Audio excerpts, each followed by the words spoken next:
출근길에 나서는 강봉재 씨. 조선업계의 길었던 불황을 견뎌낸 15년 차 베테랑 용접 기술자입니다. 최근 조선업계가 오랜 침체를 벗어나면서 현장에는 많은 변화가 생겼습니다. 지금은 내국인, 외국인 비율이 거의 반반? 내국인 근로자들이 떠난 빈자리를 외국인 근로자들이 채우기 시작한 것입니다.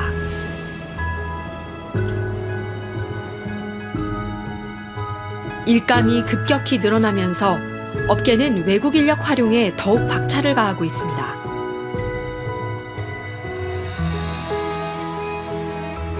조선소 안에 기도실까지 마련하며 외국 인력 확보에 열을 올리는 중입니다. 그러나 현장의 내국인 근로자들은 단순히 인원만 늘리는 것은 해결책이 되지 못한다고 말합니다. 외국인 근로자들을 다시 승용공까지 끌어올리려면 기존 평균적으로 한 10년 정도를 걸리는데, 그러면 그에 따른 비자 문제나 모든 것들이 제대로 갖춰져야죠. 현재는 사람이 없다고 무조건 들여와요. 말도 통하지 않는데. 이게 되겠습니까? 안 되죠. 인력난 해소를 위한 우선 과제는 따로 있다는 것입니다. 유지가 안 되면 승용공들이 떠났지만 돌아오지 않는 데에는 그만큼 벌이가 안 된다는 거 아니겠습니까? 결국은 뭐냐면 이 저임금 구조를 유지하고 외국인 근로자들을 들여와서 땜빵하는 식밖에 안 된다. 근본적인 대책은 안 된다는 거죠. 6년째 조선소에서 일하고 있는 외국인 근로자 나얄 씨 역시 일이 익숙하지 않은 저숙련 근로자가 많아지면 현장의 부담이 커질 수 있다고 우려합니다. 여기서 오래 일하면 기술도 잘 배울 수 있잖아요. 네, 새로운 사람들 다시 오면 시작부터 배워야 되고 기술도, 그래서 좀 일도 잘 안 되고 도움이 좀 안 될 수도 있을 거라고 생각해요. 용접일이 익숙해질수록 한국에서 머물 수 있는 시간이 줄어드는 현실. 나얄 씨는 제도가 허락한 기간에 한계가 있는 것을 아쉬워합니다. 아깝죠. 네. 뭐가 제일 아까우세요? 기술 다 배워서 그냥 버리고 그냥 가야 되니까 조금 아쉬워요. 좀 단계 같은 거 있어요. 그 용접도 기술. 그래서 좀 올리고 싶어요. 싶은 마음이 있어요. 그래요? 네. 고용허가제가 최장은 9년 8개월까지 있을 수 있잖아요. 그래서 최장 10년 가까이 있었다고 하면 이 사람들을 과연 비숙련 노동자라고 불러야 될 것인가? 저는 매우 의문입니다. 이거는 산업 현장에서도 마찬가지일 거예요.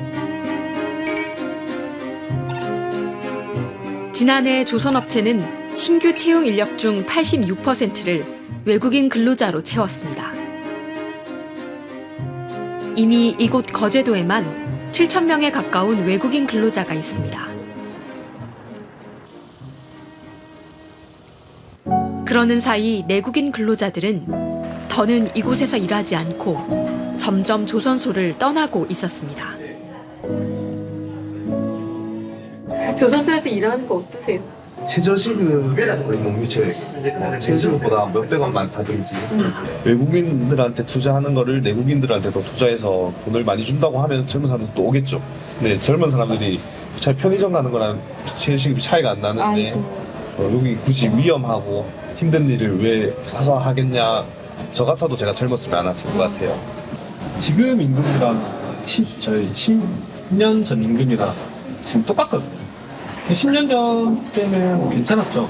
근데 그게 계속 이제 지날수록 지금 이제 상황까지 이제 온 거고 1년만 버티자 해가지고 뭐 이렇게 여기까지 온 거고 외국 애들은 이제 떠날 수밖에 없는 사람들이 결국 남아서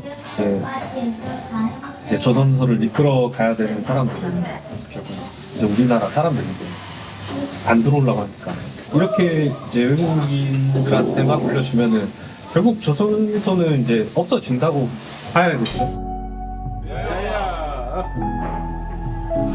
근로자들의 한숨도 밤을 따라 깊어져 갑니다.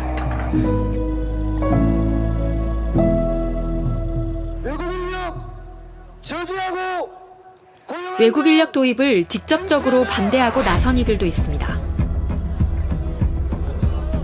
외국 인력 저지하고 생존권을 사수하자! 에너지 시설이나 발전소 같은 대규모의 설비 공장을 짓는 플랜트 건설업계의 근로자들입니다. 이제까지 해당 분야에는 원칙적으로 내국인 고용만 가능했습니다. 하지만 건설사들이 지방 현장의 인력난을 호소하면서 정부는 지난해부터 외국 인력 도입을 검토하고 있습니다. 플랜트 건설 현장 노동자들의 실업률이 굉장히 높은 상태입니다. 여기에 외국 인력까지 더해지면 저희 근무 환경이나 이런 게 더없이 나빠질 것이기 때문에 처음부터 계속 반대하고 있습니다. 건설사들이 공사 비용을 절감하려고 저임금 외국인 근로자를 고용하려는 것이지 일을 하려는 내국인은 많다는 것입니다. 우리가 이야기하는 이주 노동자들이 건축 현장에 들어오면서 실업에 내몰리고 있는 내국인 건설 노동자들을 많이 봤습니다. 올해부터는 호텔 숙박업도 고용허가제를 통해서 외국인 근로자를 들여올 수 있게 됐습니다. 늘어가는 외국인 근로자에 대한 내국인 근로자의 우려는 커지고 있지만 실상 이런 걱정은 현실적이지 않다는 시선도 많습니다. 내국인 인력을 구하지 못했을 때 고용허가제 외국 인력을 도입을 할 수 있는 것입니다. 그래서 사업주 같은 경우는 외국 인력을 신청하기 이전에 내국인 구인 노력을 해야 됩니다. 내국인을 구하지 못한 경우에 한해서 저희들이 고용허가서를 발급을 하고 있습니다. 하지만 이런 설득도 내국인 근로자들의 박탈감과 불안을 잠재우기는 역부족인 것이 현실입니다.